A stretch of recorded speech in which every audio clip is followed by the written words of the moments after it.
দোস্ত, আজকালকে সকলেরই একটা কমন প্রশ্ন যে ভাই ইংলিশটা আমি কোন জায়গা থেকে শুরু করব বা কোন জায়গা থেকে শুরু করলে ভালো হয়। এই সমস্ত প্রশ্নগুলোই আজকালকে প্রায় সকলের মুখ থেকেই শুনতে পাওয়া যায়। তাই আজকে আমি আমার আলোচনাটা শুরু করব একদম জিরো লেভেল থেকে, যে লেভেল থেকে শুরু করলে আপনারা খুবই খুবই ভালোভাবে ইংলিশটাকে বুঝতে পারবেন বা শিখতে পারবেন। যেমন মনে করুন যে আপনি যখন একটা হুন্ডার মেকারের দোকানে কাজ শিখতে যাবেন, তখন কিন্তু আপনাকে প্রথমেই হুন্ডার ইঞ্জিন ঠিক করার কাজ শেখানো হবে না। আপনাকে প্রথমেই হুন্ডার যে বিভিন্ন পার্টসগুলো থাকে সেই পার্টসগুলোকে চিনতে হবে। তারপরে হুন্ডা ঠিক করার জন্য যে বিভিন্ন যন্ত্রপাতিগুলো থাকে, যেমন সেলাই রেঞ্জ, স্ক্রুড্রাইভার, রিং, ডাল, এই যন্ত্রপাতিগুলোকে চিনতে হবে। তারপরে কোন যন্ত্রপাতি কিভাবে কাজ করে এইগুলো বুঝতে হবে। তারপরে স্টেপ বাই স্টেপ আপনাকে বিভিন্ন ছোটখাটো কাজগুলোতে লাগানো হবে। তারপরে আস্তে আস্তে আপনাকে বিভিন্ন বড় বড় কাজগুলো শেখানো হবে। ঠিক একইভাবে আপনি যদি ইংরেজিতে ভালো করতে চান, তাহলে আপনাকে প্রথমেই জানতে হবে যে ইংরেজিতে একটা বাক্য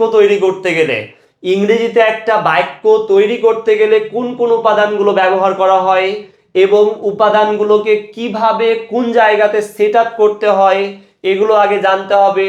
তারপরে স্টেপ বাই স্টেপ আপনাকে জিরো লেভেলের বিভিন্ন বেসিক বিষয়গুলো শিখতে হবে। তারপরে আস্তে আস্তে আপনাকে অ্যাডভান্স লেভেলগুলো শেখানো হবে। তাই আজকে আমি আমার আলোচনার টপিকসটা নির্ধারণ করেছি জিরো লেভেলস বেসিক টক্স। এখানে বেসিকের বিভিন্ন বিষয়গুলো আমি একদম জিরো লেভেল থেকে আলোচনা শুরু করব। আশা করি সম্পূর্ণ ভিডিওটি মনোযোগ সহকারে দেখবেন, তাহলে আপনাদের মধ্যে বেসিক নিয়ে যত কনফিউশন আছে আশা করি আর কোনো কনফিউশন থাকবে না, 100% গ্যারেন্টি। প্রথমেই আমি এক গ্লাস শরবত দিয়ে পার্টস অফ স্পিচ নিয়ে আজকের এই ক্লাসটা শুরু করব। আর এই শরবত তৈরি করার জন্য আমি যে যে উপাদানগুলো ব্যবহার করেছি সেগুলো হচ্ছে পানি, চিনি, লেবু, লবণ, রং এবং ট্যাং। অর্থাৎ পানি, চিনি, লেবু, লবণ, রং এবং ট্যাং, এইগুলো হচ্ছে এই শরবত তৈরির উপাদান। ঠিক একইভাবে ইংরেজিতে একটা বাক্য তৈরি করার জন্য যে যে উপাদান বা অংশগুলো ব্যবহার করা হয়, ওই উপাদান বা অংশগুলোকেই ইংরেজিতে পার্টস অফ স্পিচ বলা হয়। যেমন এইখানে আমরা দেখতেই পাচ্ছি স্পিচ মানে কি ভাই? স্পিচ মানে হচ্ছে বাক্য বা বক্তব্য। আর অফ মানে কি হয়? অফ মানে র বা এর হয়। আর পার্টস মানে তো আমরা সবাই জানি, পার্টস মানে কি অংশগুলো।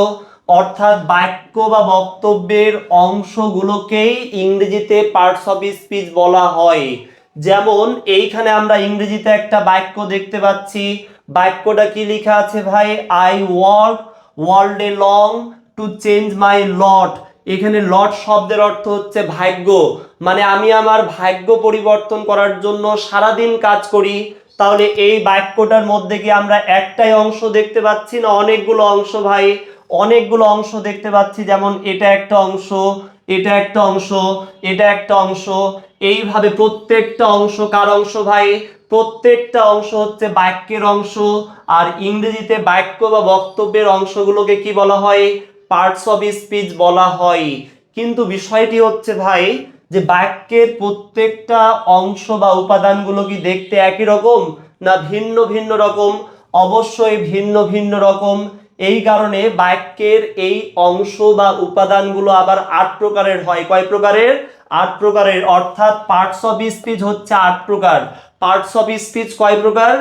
8 প্রকার। যেমন একটার নাম নাউন, একটার নাম প্রোনাউন, একটার নাম অ্যাডজেক্টিভ, একটার নাম ভার্ব, আরেকটার নাম অ্যাডভার্ব, প্রেপোজিশন, কনজাংশন, ইন্টারজেকশন। তো প্রাথমিকভাবে আমরা এই 8 প্রকারের উপাদান নিয়ে সংক্ষিপ্তভাবে আলোচনা করব। আর সম্পূর্ণ আলোচনাটাকে শরবতের মতো গুলিয়ে খিলিয়ে দেওয়ার চেষ্টা করব। আশা করি সম্পূর্ণ ভিডিওটি মনোযোগ সহকারে দেখতে থাকবেন। তো প্রথমেই আমরা দেখব নাউন জিনিসটা আসলে কি। এখানে আমরা মোটামুটি ভাবে সবাই জানি নাউন মানে নাম, কিন্তু বিষয়টি হচ্ছে কার নাম? শুধুই কি ব্যক্তির নাম? না রে ভাই, যে কোনো কিছুর নামকেই ইংরেজিতে নাউন বলা হয়। যেমন ব্যক্তির নাম, বস্তুর নাম, কাজের নাম, স্থানের নাম, গুণের নাম, যে কোনো কিছুর নামকেই ইংরেজিতে নাউন বলা হয়। যেমন এইখানে আমরা একটা সেন্টেন্স দেখতে পাচ্ছি, walking is a good exercise, মানে হাঁটা হচ্ছে একটা ভালো ব্যায়াম। এখানে অনেকেই মনে করেন যে ওয়াকিং শব্দটি হচ্ছে একটা ভার্ব।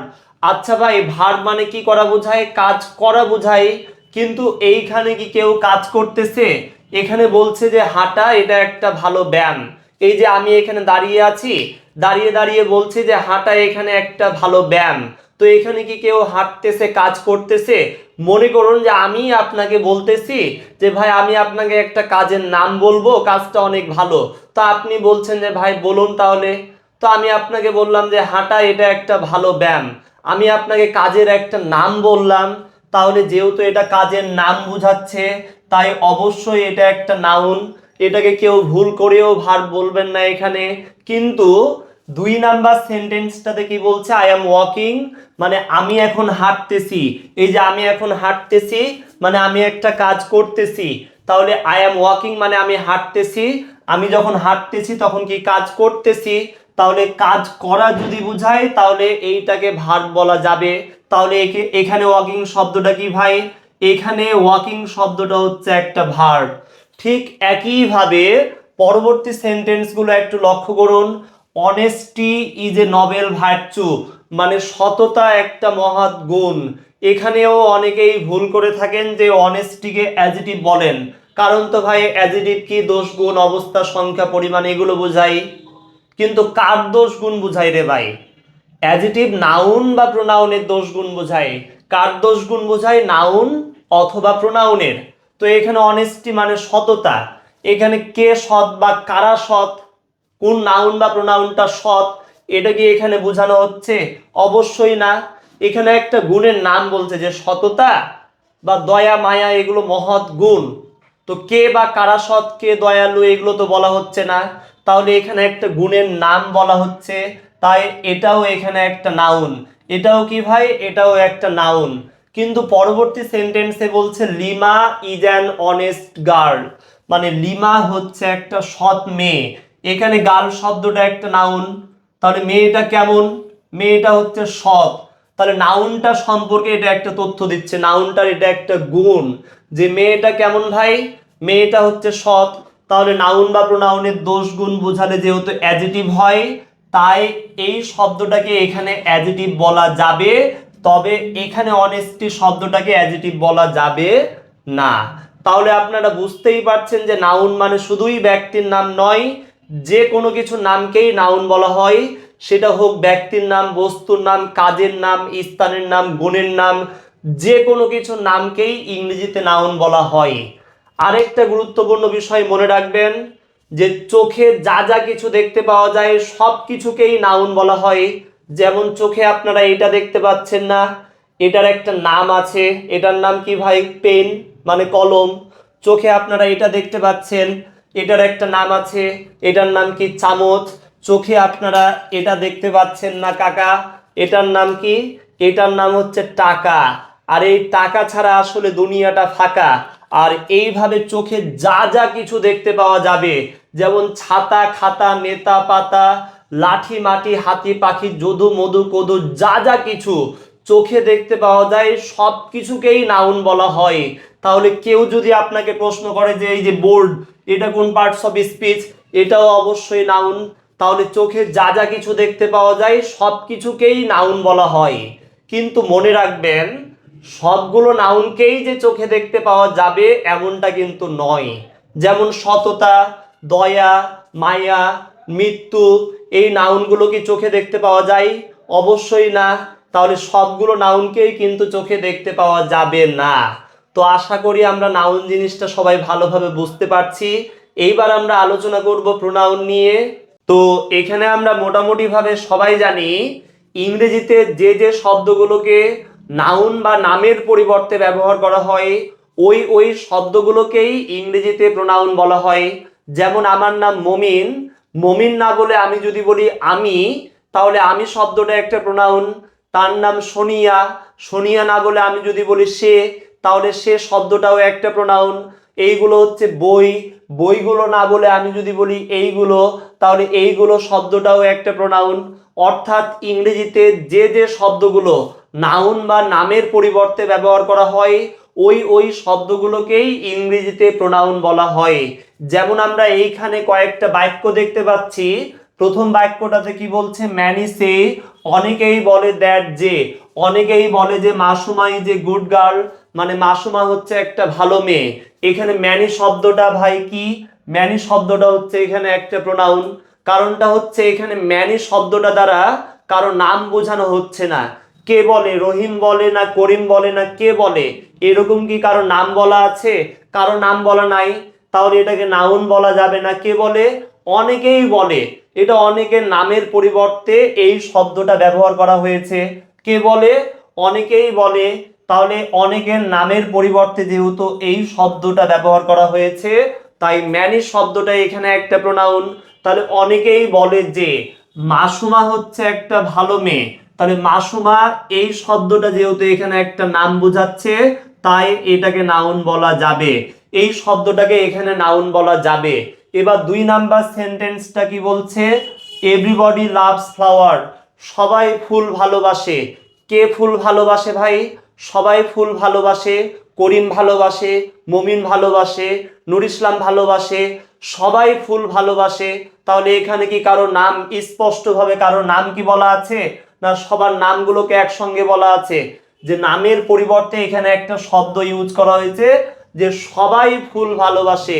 সবাই বলতে তো কারোর নাম বোঝানো হচ্ছে না, তাহলে এটাও নামের পরিবর্তে একটা শব্দ, তাই এটাও একটা প্রোনাউন। এইভাবে আমি যদি বলি everybody, everyone, everything, nobody, no one, nothing, somebody, someone, something, anybody, anyone, anything, he, she, it, this, that, they, এইভাবে যতগুলো শব্দ নামের পরিবর্তে ব্যবহার করা হবে ততগুলো শব্দকেই ইংরেজিতে প্রোনাউন বলতে হবে। এখন বিষয়টি হচ্ছে ভাই যে ইংরেজিতে এই প্রোনাউন শব্দগুলো কখন ব্যবহার করা হয়। বিষয়টি হচ্ছে ভাই যে আমরা একটা নামকে, ইংরেজিতে একটা নামকে বারবার কিন্তু ব্যবহার করতে পারবো না। যেমন আমি একটা বাক্য বললাম যে মমিন ইজ এ টিচার, মমিন হচ্ছে একজন শিক্ষক, তারপরে আমি কিন্তু আবার বলবো না যে মমিন ওয়ার্কস হার্ড, তারপরে আবার বলবো না যে মমিন এটা করে, মমিন ওইটা করে। বারবার কিন্তু মমিন নামটাকে উল্লেখ করা যাবে না। প্রথমবার আমি উল্লেখ করব মমিন, তারপরে মমিনকে আমি যতবার উল্লেখ করব ততবার হি বলবো। মমিন ভালো ছেলে, সে প্রতিদিন নামাজ পড়ে, সে এটা করে, সে ওইটা করে। তাহলে একটা নামকে প্রথমবার নাম আকারে উল্লেখ করব, তারপরে ওই নামটাকে পরবর্তীতে যতবার উল্লেখ করব ততবার প্রোনাউন আকারে উল্লেখ করতে হবে। কি আকারে উল্লেখ করতে হবে? প্রোনাউন আকারে উল্লেখ করতে হবে। তো আশা করি প্রোনাউন বিষয়টা আমরা বুঝতে পেরেছি। তো এবার আমরা আলোচনা করব অ্যাডজেটিভ এবং অ্যাডভার্ব নিয়ে। আর এই অ্যাডজেটিভ হচ্ছে বাক্যের এমন একটি অংশ যে অংশটি নাউন বা প্রোনাউনকে মডিফাই করে, অর্থাৎ নাউন বা প্রোনাউনের দোষ, গুণ, অবস্থা, সংখ্যা বা পরিমাণ বোঝায়। মোট কথা নাউন বা প্রোনাউন সম্পর্কে যে কোনো তথ্য, একটি হচ্ছে নাউন আর একটি হচ্ছে প্রোনাউন, এই দুইটা পার্টস অফ স্পিচ একটু মনে রাখবেন যে অ্যাডজেটিভ নাউন বা প্রোনাউন সম্পর্কে তথ্য দেয়, অন্য কারো সম্পর্কে কিন্তু তথ্য দেয় না। কার সম্পর্কে তথ্য দেয়? একটির নাম নাউন আর একটির নাম প্রোনাউন। এই দুইটি পার্টস অফ স্পিচ সম্পর্কে যে কোনো তথ্য হচ্ছে অ্যাডজেটিভ। যেমন এই যে এটা একটা কি ভাই, এটা একটা ব্যাগ, আর ব্যাগ শব্দটা কি, এটা একটা নাউন। আমি একটু আগেই বললাম যে চোখে যা যা কিছু দেখতে পাওয়া যায় সব কিছুকেই নাউন বলা হয়। তো আমি যদি ব্যাগটা সম্পর্কে মানে এই নাউনটা সম্পর্কে একটা তথ্য জানতে চাই যে এটা তো একটা ব্যাগ, কিন্তু ব্যাগটা আসলে কি ব্যাগ, এটা কি ভালো ব্যাগ না খারাপ ব্যাগ, তাহলে এটা একটা ভালো ব্যাগ। তাহলে গুড ব্যাগ, গুড শব্দটা কি ভাই? অ্যাডজেটিভ। কেন অ্যাডজেটিভ? কারণ নাউন ব্যাগটি সম্পর্কে তথ্য দিচ্ছে, কেমন ব্যাগ, ভালো ব্যাগ। কিন্তু আমি গুড না দিয়ে যদি আরো একটা তথ্য দিই যে ব্যাগটা আসলে কি ব্যাগ, এটা কি বাজার করার ব্যাগ না এটা একটা স্কুল ব্যাগ, এটা হচ্ছে একটা স্কুল ব্যাগ। তাহলে স্কুল শব্দটা কি ভাই? স্কুল শব্দটা কি এখানে নাউন? এখানে নাউন না। যদিও স্কুল শব্দটা একটা নাউন কিন্তু ব্যাগ শব্দটি সম্পর্কে, অর্থাৎ ব্যাগ নাউনটি সম্পর্কে যেহেতু তথ্য দিচ্ছে তাই স্কুল শব্দটা এখানে কি ভাই? অ্যাডজেটিভ। তাহলে নাউনের পূর্বে যদি নাউন দিয়ে তথ্য দেওয়া হয় তাহলে পূর্বের নাউনটিও অ্যাডজেটিভ হয়ে যায়। মনে থাকবে। আমি যদি বলি ব্যাগটা কার, ব্যাগটা হচ্ছে আমার, মাই ব্যাগ, তাহলে মাই শব্দটাও একটা অ্যাডজেক্টিভ। ব্যাগটা কার, আমি ব্যাগটা সম্পর্কে একটা তথ্য চাচ্ছি, ব্যাগটা কার ব্যাগ, আমার ব্যাগ, তাহলে মাই ব্যাগ। মাই শব্দটা কার সম্পর্কে তথ্য, ব্যাগ সম্পর্কে তথ্য, তাহলে মাই শব্দটাও একটা অ্যাডজেক্টিভ। তাহলে অ্যাডজেক্টিভ কার সম্পর্কে তথ্য দেয়, নাউন বা প্রোনাউন সম্পর্কে তথ্য দেয়। যেমন এইখানে আমরা একটা সেন্টেন্স দেখতে পাচ্ছি, আই স এ গার্ল, মানে আমি একটা মেয়ে দেখলাম। কি দেখলাম, আমি একটা মেয়ে দেখলাম। এখানে মেয়ে শব্দটা একটা নাউন, কিন্তু বিষয়টি হচ্ছে ভাই নাউনটি সম্পর্কে কোনো তথ্য দেওয়া আছে কি, এখানে মেয়ে নাউনটি সম্পর্কে কোনো তথ্য দেওয়া নাই। এখন আমি যদি একটা তথ্য চাই যে আমি যে মেয়েটিকে দেখলাম, মেয়েটি কেমন মেয়ে, তো আমি একটা তথ্য দিলাম যে মেয়েটি হচ্ছে সুন্দরী মেয়ে।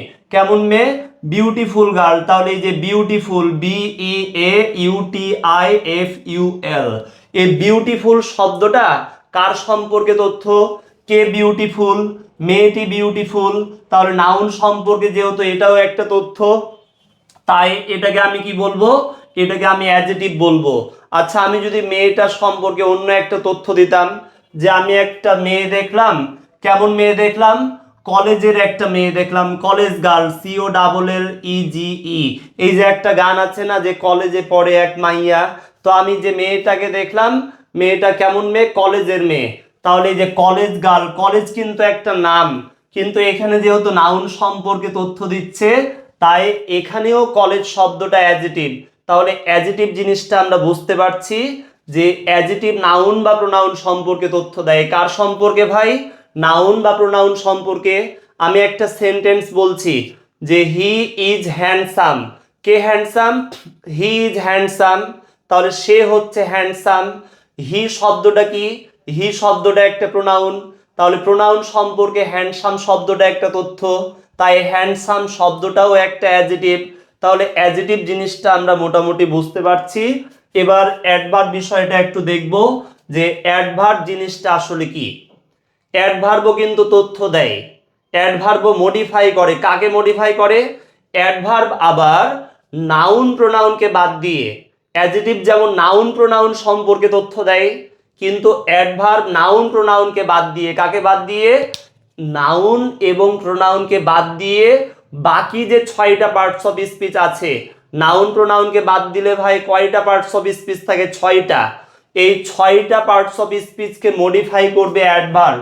অর্থাৎ অ্যাডভার্ব নাউন প্রোনাউনকে বাদ দিয়ে বাকি যে 6টা পার্টস অফ স্পিচ আছে, এই 6টা পার্টস অফ স্পিচ সম্পর্কে তথ্য দিবে। এমনকি অ্যাডভার্ব সম্পূর্ণ সেন্টেন্সকেও মডিফাই করতে পারবে। কিভাবে করবে এটা আমরা একটু সেন্টেন্সের মাধ্যমে দেখব। এখানে আমরা একটা সেন্টেন্স দেখতে পাচ্ছি, হি ওয়াকস মানে সে হাঁটছে। এখানে হি ওয়াকস মানে সে হাঁটছে, হাঁটছে মানে এটা একটা কাজ করছে, আর কাজ করা বুঝাইলে যেহেতু ভার্ব হয়, তাহলে ওয়াক শব্দটাকে এখানে আমরা কি বলবো, ভার্ব বলবো। তাহলে সে হাঁটছে। এখন বিষয়টা হচ্ছে আমি যদি ভার্ব সম্পর্কে জানতে চাই যে সে তো হাঁটছে, কিন্তু কিভাবে হাঁটছে, তো এখানে তো হাঁটা সম্পর্কে কোনো তথ্য দেওয়া নাই, আছে ভাই, নাই। তো আমি যদি হাঁটা সম্পর্কে একটা তথ্য দিই, সে হাঁটছে, কিভাবে হাঁটছে, ফাস্ট, FAST, ফাস্ট, সে কিভাবে হাঁটছে, দ্রুত হাঁটছে। তাহলে ফাস্ট শব্দটা এখানে কার সম্পর্কে তথ্য, ভার্ব সম্পর্কে তথ্য। তাহলে ভার্ব সম্পর্কে তথ্য দিলে সেটা হবে কি, অ্যাডভার্ব। মোট কথা নাউন প্রোনাউনকে বাদ দিয়ে, কাকে বাদ দিয়ে বললাম ভাই, নাউন প্রোনাউনকে বাদ দিয়ে অন্য যে কারো সম্পর্কে তথ্য দিলে সেটা হয়ে যাবে অ্যাডভার্ব। তাহলে সে হাঁটছে, এখানে হাঁটা সম্পর্কে এটা যেহেতু তথ্য দিচ্ছে, তাই এটা এখানে একটা অ্যাডভার্ব, এটা এখানে কি, অ্যাডভার্ব। আচ্ছা, আমি যদি আবারও প্রশ্ন করি, সে দ্রুত হাঁটছে, তাহলে দ্রুত শব্দটা অ্যাডভার্ব, কিন্তু আমি যদি অ্যাডভার্ব সম্পর্কে আবার জানতে চাই যে কেমন দ্রুত হাঁটছে, সে দ্রুত হাঁটছে কিন্তু কেমন দ্রুত হাঁটছে, তো আমি বললাম যে খুবই দ্রুত। কেমন দ্রুত ভাই, খুবই দ্রুত হাঁটছে। তাহলে ভেরি ফাস্ট, ভেরি মানে হচ্ছে খুবই, তাহলে ভেরি শব্দটা কার সম্পর্কে তথ্য, এটা অ্যাডভার্ব সম্পর্কে তথ্য। কারণ এই যে ফার্স্ট শব্দটা অ্যাডভার্ব বললাম না আমি একটু আগে, যে কেন অ্যাডভার্ব, কারণ সে হাঁটছে, ভার্ব সম্পর্কে এটা তথ্য দিচ্ছে। যে কিভাবে হাঁটছে, দ্রুত হাঁটছে, ভার্ব সম্পর্কে তথ্য দেওয়ার কারণে এটা একটা অ্যাডভার্ব। আবার আমি অ্যাডভার্ব সম্পর্কে জানতে যাচ্ছি, সে তো দ্রুত হাঁটছে, কেমন দ্রুত, এই যে কেমন দ্রুত হাঁটছে, খুবই দ্রুত, তাহলে এই যে এটা অ্যাডভার্ব সম্পর্কে তথ্য দিচ্ছে, তাহলে অ্যাডভার্ব সম্পর্কে তথ্য দিলেও সেটা হয়ে যাবে অ্যাডভার্ব। মনে থাকবে, নাউন প্রোনাউনকে ছাড়া অন্য যে কারো সম্পর্কে তথ্য কি ভাই, অ্যাডভার্ব। এই যে যেমন বিউটিফুল শব্দটা এখানে অ্যাডজেটিভ। কেন অ্যাডজেটিভ? কারণ এটা নাউন সম্পর্কে তথ্য দিচ্ছে। আমি যে মেয়েটাকে দেখলাম, মেয়েটা কেমন, মেয়েটা একটা নাউন, কেমন মেয়ে, সুন্দরী মেয়ে। এখন আমি যদি, এটা যেহেতু অ্যাডজেটিভ, আমি যদি এই অ্যাডজেটিভটাকে প্রশ্ন করি মেয়েটা সুন্দরী, কিন্তু কেমন সুন্দরী, তাহলে এই যে অ্যাডজেটিভ সম্পর্কে আমি জানতে চাচ্ছি, কার সম্পর্কে, অ্যাডজেটিভ সম্পর্কে। মেয়েটা সুন্দরী কিন্তু কেমন সুন্দরী, আমি বললাম যে ভেরি বিউটিফুল, তাহলে কেমন সুন্দরী, খুবই সুন্দরী। তো ভেরি শব্দটা এখানে কার সম্পর্কে তথ্য দিচ্ছে ভাই, এটা অ্যাডজেটিভ সম্পর্কে তথ্য দিচ্ছে। কেমন সুন্দরী, খুবই সুন্দরী, তাহলে এটা যেহেতু অ্যাডজেটিভ সম্পর্কে তথ্য দিচ্ছে, তাই এখানেও ভেরি শব্দটা অ্যাডভার্ব। তাহলে অ্যাডভার্ব নাউন প্রোনাউনকে ছাড়া adjective, verb, adverb, preposition, conjunction, interjection প্রত্যেকটা সম্পর্কে তথ্য দিতে পারবে, তবে অ্যাডভার্ব নাউন প্রোনাউন সম্পর্কে তথ্য দিতে পারবে না। নাউন প্রোনাউন সম্পর্কে যদি তথ্য দেয় তাহলে ওইটা অ্যাডজেটিভ হয়ে যাবে। কি হয়ে যাবে ভাই, অ্যাডজেটিভ হয়ে যাবে। তো এখানে আমরা আরেকটা সেন্টেন্স দেখতে পাচ্ছি, সেন্টেন্সটা কি লেখা আছে, দ্য বার্ড ফ্লিউ, পাখিটা উড়ে গেল, ওভার মাই হেড, মানে আমার মাথার উপর দিয়ে। তো এখানে ওভার শব্দটা একটা প্রেপোজিশন, যদিও আমরা প্রেপোজিশন নিয়ে এখনো আলোচনা করিনি, একটু পরে আসছি, তবে একটু মাথায় রাখবেন যে ওভার শব্দটা একটা প্রিপোজিশন। তো বিষয়টা হচ্ছে ভাই, এখানে আমি যদি প্রিপোজিশন সম্পর্কে একটা তথ্য দিই, যে পাখিটি উড়ে গেল আমার মাথার উপর দিয়ে, তাহলে কেমন উপর দিয়ে, আমি যদি বলি যে পাখিটা আমার মাথার উপর দিয়ে উড়ে গেল, কেমন উপর দিয়ে উড়ে গেল, আমি বললাম যে একদম ঠিক উপর দিয়ে, তাহলে ঠিক উপর দিয়ে, exactly, EXACT, exactly over my head. তাহলে এক্স্যাক্টলি শব্দটা কার সম্পর্কে তথ্য দিচ্ছে ভাই, এটা প্রিপোজিশন সম্পর্কে তথ্য দিচ্ছে। তাহলে নাউন প্রোনাউনকে ছাড়া অন্য কারো সম্পর্কে তথ্য দিলে যেহেতু অ্যাডভার্ব হয়, তাই এক্স্যাক্টলি শব্দটাও এখানে একটা অ্যাডভার্ব। কেন অ্যাডভার্ব, কারণ এটা প্রিপোজিশন সম্পর্কে তথ্য দিচ্ছে। তাহলে এই সেন্টেন্সটাও আমরা বুঝতে পারলাম। এবার পরবর্তী সেন্টেন্সটা একটু লক্ষ্য করুন, এখানে আমরা একটা পূর্ণাঙ্গ সেন্টেন্স দেখতে পাচ্ছি, she is honest. She is honest মানে সে সৎ, এটা একটা পূর্ণাঙ্গ বাক্য। তো মনে রাখবেন, অ্যাডভার্ব কিন্তু সম্পূর্ণ সেন্টেন্স বা পূর্ণাঙ্গ বাক্যকেও মডিফাই করতে পারে। যেমন আমি বললাম সে সৎ, এটা একটা বাক্য, আর এই বাক্যটাকে আমি যদি একটু জোর দিয়ে বলি যে সে সৎ, কিন্তু আমি এই কথাটাকে একটু জোর দিয়ে বলবো যে আসলেই সে সৎ, আসলেই সে সৎ, তাহলে সে সৎ এটা একরকম কথা, আর আসলেই সে সৎ, আমি যখন আসলেই কথাটা বলছি তখন সেন্টেন্সটার উপর জোর দেওয়া হচ্ছে না ভাই। তাহলে রিয়ালি, REALLY, রিয়ালি শব্দটা কি করছে, পুরো সেন্টেন্সটাকে মডিফাই করছে। তাহলে সম্পূর্ণ সেন্টেন্সকে মডিফাই করলেও সেটা হয়ে যাবে অ্যাডভার্ব। তাহলে অ্যাডভার্বের কাজ কয়জনকে নিয়ে, 7 জনকে নিয়ে। কয়জনকে নিয়ে ভাই, 7 জন। নাউন প্রোনাউনকে বাদ দিয়ে বাকি যে 6টা পার্টস অফ স্পিচ আছে, এই 6টা পার্টস অফ স্পিচ সম্পর্কে অ্যাডভার্ব তথ্য দিবে। এমনকি অ্যাডভার্ব সম্পূর্ণ সেন্টেন্সকেও মডিফাই করতে পারবে। কাকে মডিফাই করবে, সম্পূর্ণ সেন্টেন্সকেও। তাহলে অ্যাডভার্বের কাজ কয়জনকে নিয়ে, 7 জনকে নিয়ে। আর অ্যাডজেটিভের কাজ কয়জনকে নিয়ে, মাত্র 2 জনকে নিয়ে। এই দুইটা বিষয় একটু ভালোভাবে মনে রাখবেন, কারণ একটা বাক্যে অ্যাডজেটিভ এবং অ্যাডভার্ব এই দুইটা অংশ খুবই খুবই গুরুত্বপূর্ণ অংশ। তো আশা করি আপনারা অ্যাডজেটিভ অ্যাডভার্ব খুবই ভালোভাবে বুঝতে পারছেন। তো এবার আমরা আলোচনা করব ভার্ব নিয়ে।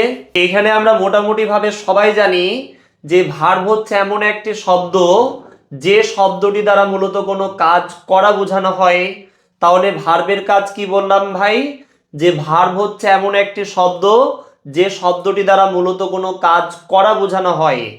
কিন্তু আমার প্রশ্নটি হচ্ছে ভাই, যে ভার্ব শব্দটি দ্বারা যদি শুধুই কাজ করা বোঝানো হয়, তাহলে এইখানে আই অ্যাম এ টিচার মানে আমি হয় একজন শিক্ষক, এই সেন্টেন্সে অ্যাম মানে কি হয়, আর অ্যাম শব্দটা এখানে একটা ভার্ব, তাহলে এখানে এই অ্যাম শব্দটি তো কোনো কাজ করা বোঝাচ্ছে না। এখানে অ্যাম মানে হওয়া, মানে আমি হয় একজন শিক্ষক, তাহলে এখানে অ্যাম শব্দটি যেহেতু কোনো কাজ করা বোঝাচ্ছে না, সেহেতু এখানে অ্যাম শব্দটি কিভাবে ভার্ব হইল। তারপরের সেন্টেন্সটাতে বলছে যে আই হ্যাভ এ পেন মানে আমার একটা কলম আছে, তাহলে এখানে হ্যাভ মানে কি আছে, আর হ্যাভ শব্দটাও তো এখানে একটা ভার্ব, কিন্তু হ্যাভ শব্দটা কি এখানে কোনো কাজ করা বোঝাচ্ছে? অবশ্যই না। এখানে হ্যাভ মানে আছে, এখানে এই শব্দটা থাকা বোঝাচ্ছে। তাহলে এই যে আমরা যেটা জানতাম যে ভার্ব মানে শুধুই কাজ করা, কিন্তু এখানে এই দুইটা শব্দ হচ্ছে ভার্ব, কিন্তু এই দুইটা শব্দ তো কোনো কাজ করা বোঝাচ্ছে না। তাহলে এই সেন্টেন্সগুলোতে অ্যাম কিভাবে ভার্ব হইল আর হ্যাভ কিভাবে ভার্ব হইল, বলুন দেখি, কেউ কি বলতে পারবেন? না রে ভাই। তো বিষয়টি হচ্ছে ভাই, আমরা যেটা জানতাম যে ভার্ব মানে শুধুই কাজ করা, এটা কিন্তু ভার্বের কমপ্লিট সংজ্ঞা নয়। তাহলে ভার্বের কমপ্লিট সংজ্ঞাটা কি হবে ভাই?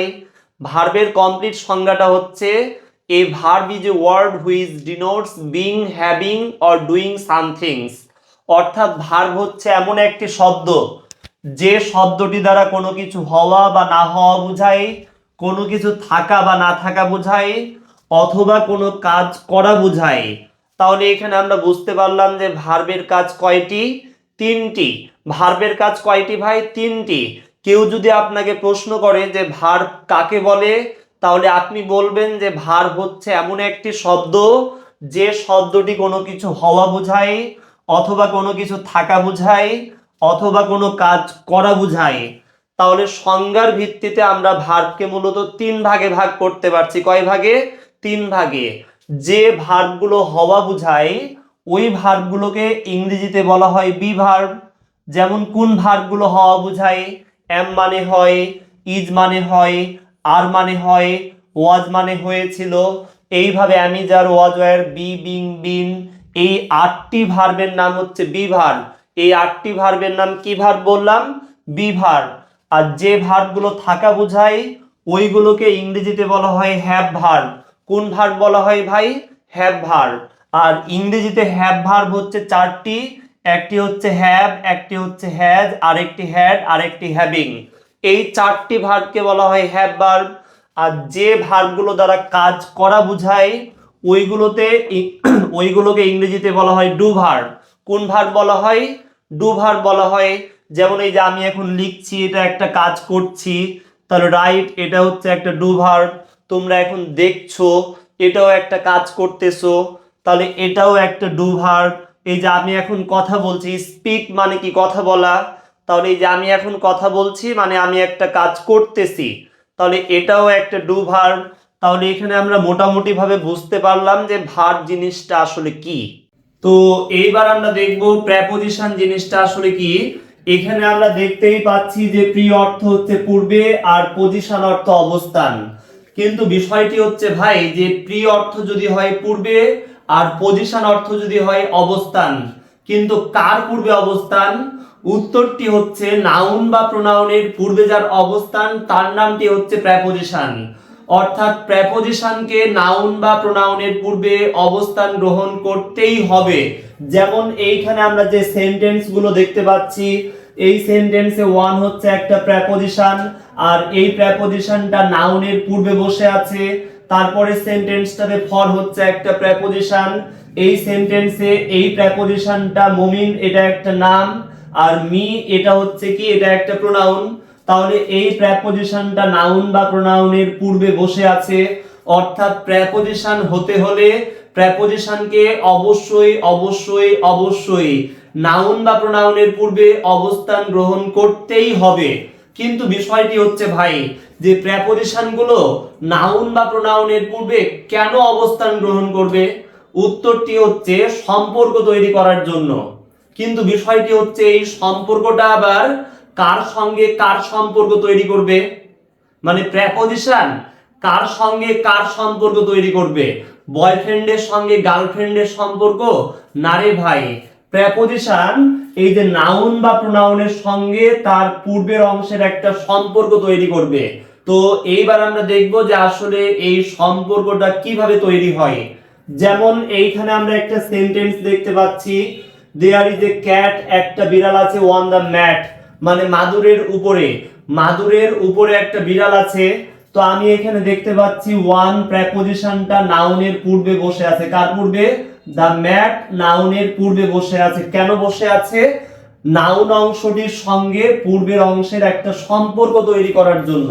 তো ভাই সম্পর্কটা আসলে তৈরি হচ্ছে কিভাবে দেখুন, আমি যদি এখান থেকে ওয়ান প্রেপোজিশনটাকে উঠিয়ে দিই, মনে করুন যে ওয়ান প্রেপোজিশনটা নাই, এটার আমি সানডে মানডে ক্লোজ করে দিলাম, তাহলে ওয়ান যদি না থাকে তাহলে দেখুন তো ভাই নাউন অংশটির সঙ্গে তার পূর্বের অংশটির কি সম্পর্ক তৈরি হচ্ছে?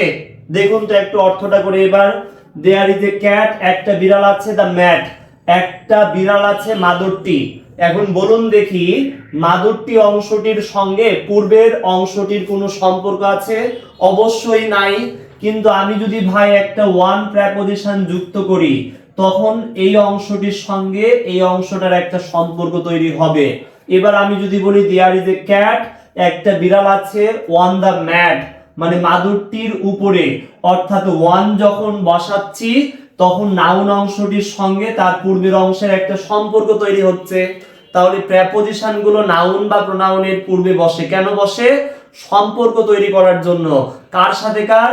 এই যে নাউন বা প্রোনাউনটির সঙ্গে তার পূর্বের অংশের সম্পর্ক তৈরি করার জন্যই প্রেপোজিশনটা বসে। তো আমরা 2 নাম্বার সেন্টেন্সটা কি দেখতে পাচ্ছি, এখানে বলছে ফাদার বট এ ব্যাট, বাবা একটা ব্যাট কিনেছিল। বাবা একটা কি কিনেছিল? ব্যাট। ফর মমিন অথবা মি দেওয়া আছে, তাহলে ফর হচ্ছে এখানে একটা প্রেপোজিশন। বাবা একটা ব্যাট কিনেছিল কার জন্য? মমিনের জন্য বা আমার জন্য। তাহলে এটা একটা প্রোনাউন আর এটা একটা নাউন। তাহলে এখানে প্রেপোজিশনটা নাউন বা প্রোনাউনের পূর্বে বসে আছে। কেন? সম্পর্ক তৈরি করছে। তো এই সেন্টেন্সেও আমি যদি ফরটাকে বাদ দিয়ে দিই তাহলে দেখুন তো এই অংশটার সঙ্গে এই অংশটার কি সম্পর্ক তৈরি হবে? যেমন ফাদার বট এ ব্যাট, বাবা একটা ব্যাট কিনেছিল মমিন। ভাই এখন কি মমিন বা মি অংশটার সঙ্গে এই অংশটার সম্পর্ক আছে? নাই। কিন্তু আমি যদি একটা প্রেপোজিশন ফর বসাই তখন এই অংশটার সাথে এই অংশটার একটা সম্পর্ক তৈরি হবে। বাবা একটা ব্যাট কিনেছিল মমিনের জন্য বা আমার জন্য, তাহলে এখন এই অংশটার সাথে এই অংশটার সম্পর্ক তৈরি হচ্ছে। তাহলে প্রেপোজিশনের মূল কাজটা কি ভাই? সম্পর্ক তৈরি করা। কার সাথে কার? নাউন বা প্রোনাউনের সঙ্গে তার পূর্বের অংশের। এবার আমরা একটু পরবর্তী সেন্টেন্সটা লক্ষ্য করব। এখানে বলছে ডিসকাস দ্য অ্যাবভ সেন্টেন্স, এখানেও আমরা দেখতে পাচ্ছি অ্যাবভ, এখানেও আমরা দেখতে পাচ্ছি অ্যাবভ, দুইটা সেন্টেন্স অ্যাবভ। এখানে বলছে the sky is above our head. তো এই দুইটা সেন্টেন্সে আমরা দেখব যে অ্যাবভটা আসলে দুইটা সেন্টেন্সেই প্রেপোজিশন হচ্ছে কি না। প্রেপোজিশন কোনটা? যদি সম্পর্ক তৈরি করে তাহলে প্রেপোজিশন হবে, আর যদি না করে তাহলে প্রেপোজিশন না। যেমন দেখুন এই সেন্টেন্সটাতে বলছে ডিসকাস দ্য অ্যাবভ সেন্টেন্স, এখানে সেন্টেন্স এটা হচ্ছে একটা নাউন। আচ্ছা ভাই আমরা জানি যে নাউনের পূর্বে তো অ্যাডজেটিভও বসে। যেমন he is a good boy, বয় শব্দটা একটা নাউন, সে একটা ভালো ছেলে। কেমন ছেলে? ভালো ছেলে। তো নাউনের পূর্বে গুড শব্দটা কেন বসে আছে ভাই? নাউনের পূর্বে গুড শব্দটা কেন বসে আছে? নাউনের সঙ্গে কি সম্পর্ক তৈরি করার জন্য? না, নাউনটা সম্পর্কে তথ্য দিচ্ছে। ছেলেটা কেমন? ছেলেটা হচ্ছে ভালো ছেলে, গুড বয়। তাহলে নাউন সম্পর্কে তথ্য দিলে সেটা আবার কি হয়? অ্যাডজেটিভ হয়। যেমনটা এখানে একটু দেখুন যে সেন্টেন্স শব্দটা হচ্ছে এখানে একটা নাউন। তো আমি আপনাকে বললাম যে ভাই সেন্টেন্সটা তুমি একটু আলোচনা করো। তো তুমি বলছো ভাই সেন্টেন্স তো এখানে অনেকগুলো, তো আমি কোন সেন্টেন্সটা আলোচনা করব? তুমি সেন্টেন্স সম্পর্কে তথ্যটা জানতে চাচ্ছ। কার সম্পর্কে? সেন্টেন্স নাউন সম্পর্কে তথ্য আমার কাছ থেকে জানতে চাচ্ছ যে ভাই কোন সেন্টেন্সটা আলোচনা করব। আমি এখন তোমাকে বললাম যে এই যে উপরের সেন্টেন্সটা অ্যাবভ সেন্টেন্স, অ্যাবভ মানে কি উপরে, তাহলে তুমি উপরের সেন্টেন্সটা আলোচনা করো। কোন সেন্টেন্সটা ভাই? উপরের সেন্টেন্সটা। তাহলে এটা সেন্টেন্স নাউন সম্পর্কে একটা তথ্য, আর নাউন সম্পর্কে তথ্য মানে কি ভাই? অ্যাডজেক্টিভ হয়। তাহলে এটা এখানে সম্পর্ক তৈরি করার কাজ করছে না, এটা নাউন সম্পর্কে তথ্য দিচ্ছে, তাই এটা একটা অ্যাডজেক্টিভ। এই যে আমি একটু আগে বললাম না যে he is a good boy, সে একটা ভালো ছেলে। গুডটা কেন অ্যাডজেক্টিভ? কারণ বয় নাউনটা সম্পর্কে তথ্য দিচ্ছে। আর আমি যদি এই গুড শব্দটাকে উঠিয়ে দিই, মনে করো যে গুডটাকে আমি রাখলাম না, উঠিয়ে দিলাম, তাহলে সেন্টেন্সটা কেমন হচ্ছে? হি ইজ এ বয় মানে সে হচ্ছে একটা ছেলে, সে হচ্ছে একটা ছেলে। এখন কি সেন্টেন্সটা অর্থ তৈরি করতে কোনো সমস্যা হচ্ছে? অবশ্যই না। অর্থাৎ অ্যাডজেক্টিভকে উঠিয়ে দিলে সেন্টেন্সে অর্থ তৈরি করতে কোনো সমস্যা হবে না। তো আমি যদি এখান থেকে অ্যাবভটাকে বাদ দিয়ে দিই, মনে করো অ্যাবভ এই সেন্টেন্সে নাই, তাহলে অর্থটা কেমন হবে ভাই? অর্থটা হচ্ছে ডিসকাস দ্য সেন্টেন্স, সেন্টেন্সটি আলোচনা করো। তাহলে অ্যাবভ যে আমি রাখলাম না, তাহলে কি কোনো সমস্যা হচ্ছে? কোনোই সমস্যা হচ্ছে না। তাহলে অ্যাবভ কি এখানে এই অংশটার সাথে এই অংশটা সম্পর্ক তৈরি করছিল? অ্যাবভ ছাড়া কি এই অংশটার সাথে এই অংশটা মিলছে না? মিলে যাচ্ছে। ডিসকাস দ্য সেন্টেন্স, সেন্টেন্সটি আলোচনা করো। তাহলে অ্যাবভ ছাড়াই এই অংশটার সাথে এই অংশটার সম্পর্ক মিলে যাচ্ছে, মানে অ্যাবভ এখানে সম্পর্ক তৈরি করতেছিল না। কি করছিল? নাউনটা সম্পর্কে একটা অতিরিক্ত তথ্য দিচ্ছিল, তাই নাউন সম্পর্কে তথ্য দেওয়ার জন্য অ্যাবভ শব্দটা হচ্ছে এখানে একটা অ্যাডজেক্টিভ। অ্যাবভ শব্দটা কি ভাই? এখানে একটা অ্যাডজেক্টিভ। কিন্তু নিচের সেন্টেন্সটাতে দেখুন, এখানে কি বলছে? The sky is above our head, মানে আকাশ হচ্ছে আমাদের মাথার উপরে। এখানে কি ভাই মাথা সম্পর্কে তথ্য দিচ্ছে? কেমন মাথা? উপর মাথা। এটা নাউন সম্পর্কে তথ্য না, এটা কি করছে? এই অংশটার সাথে এই অংশটার একটা সম্পর্ক তৈরি করছে। আমি যদি এখান থেকে অ্যাবভ শব্দটাকে বাদ দিয়ে দিই, তাহলে দেখো তো অর্থটা কেমন হয়? দ্য স্কাই ইজ, আকাশ হচ্ছে আমাদের মাথা। ভাই আকাশ কি আমাদের মাথা? এখন বলো দেখি এই অংশটার সাথে এই অংশটার কি সম্পর্ক তৈরি হচ্ছে? নাই। তাহলে অ্যাবভ ছাড়া এই অংশটার সাথে এই অংশটার সম্পর্ক তৈরি হচ্ছে না। তাহলে অ্যাবভ এখানে কেন বসেছিল? অ্যাবভ এখানে সম্পর্ক তৈরি করার জন্য বসেছিল।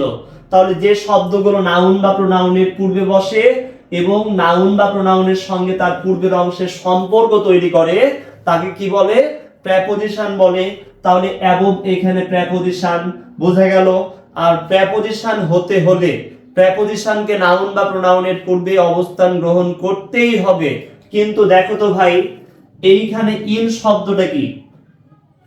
এটা কি একটা প্রেপোজিশন? অবশ্যই না। কেন না? কারণ এটা দেখতে প্রেপোজিশনের মতো, কিন্তু এটার পরে কি কোনো নাউন বা প্রোনাউন যুক্ত আছে?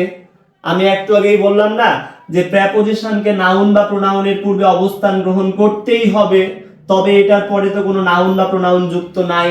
তাহলে এটাকে কি আমি প্রেপোজিশন বলতে পারবো ভাই? অবশ্যই না। তাহলে এটা কি? এটা হচ্ছে একটা অ্যাডভার্ব। কেন অ্যাডভার্ব? কারণ ভার্ব সম্পর্কে তথ্য দিচ্ছে। কাম মানে আসো। আমি তোমাকে বললাম যে তুমি আসো, তুমি আমাকে বলছো ভাই কোথায় আসবো? আমি বললাম যে ভিতরে আসো। কোথায় আসো? ভিতরে আসো। তাহলে ভার্ব সম্পর্কে যেহেতু তথ্য দিচ্ছে, তাই এটা হচ্ছে একটা অ্যাডভার্ব। তাছাড়া মনে রাখবেন যে ভার্বের পরে যদি শুধুই প্রেপোজিশন জাতীয় শব্দ থাকে এবং এর পরে যদি নাউন বা প্রোনাউন যুক্ত না থাকে, তাহলে উক্ত প্রেপোজিশনটিকে অ্যাডভার্ব বলবেন। কি বলবেন? অ্যাডভার্ব বলবেন। তো আশা করি প্রেপোজিশন বিষয়টাও আপনারা মোটামুটি বুঝতে পারছেন। এইবার আমরা দেখব কনজাংশন জিনিসটা আসলে কি। এখানে আমরা দেখতেই পাচ্ছি যে কনজাংশন শব্দের অর্থ হচ্ছে সংযোগ, অর্থাৎ যে শব্দগুলো সংযোগ স্থাপন করার কাজ করে বা যুক্ত করার কাজ করে, ওই শব্দগুলোকেই ইংরেজিতে কনজাংশন বলে। কিন্তু বিষয়টি হচ্ছে ভাই যে কনজাংশন কার মধ্যে সংযোগ স্থাপন করবে? দাদা বা দাদির মধ্যে, না নানা বা নানির মধ্যে? কার মধ্যে ভাই? উত্তরটি হচ্ছে এগুলোর কারোর মধ্যে নয়। তাহলে কনজাংশন কার মধ্যে সংযোগ স্থাপন করবে? কনজাংশন দুই বা ততোধিক শব্দ, শব্দগুচ্ছ বা বাক্যাংশের মধ্যে সংযোগ স্থাপন করার কাজ করবে বা যুক্ত করার কাজ করবে। যেমন আমি একটা সেন্টেন্স বলছি আই লাভ নিশি, আমি নিশিকে ভালোবাসি। আরেকটি সেন্টেন্স হচ্ছে সি হেটস মি, সে আমাকে ঘৃণা করে। তাহলে এই দুইটা সেন্টেন্স কি ভাই আলাদা নয়? এখন আমি যদি এই দুইটা সেন্টেন্সকে একসঙ্গে যুক্ত করতে চাই, তাহলে এই যে মধ্যখানে যে ফুল স্টপটা আছে না ভাই, এই ফুল স্টপটাকে আমি উঠিয়ে দিব, দিয়ে কি করব, দুইটা বাক্যকে একসঙ্গে যুক্ত করার জন্য আমি মধ্যখানে একটা বার যুক্ত করব। কি যুক্ত করব? বার যুক্ত করব। তাহলে সেন্টেন্সটা কেমন হবে? আই লাভ নিশি, আমি নিশিকে ভালোবাসি, বাট সি হ্যাটস মি, কিন্তু সে আমাকে ঘৃণা করে। তাহলে এখানে দুইটা বাক্যের অংশকে যুক্ত করলো কে? বাট।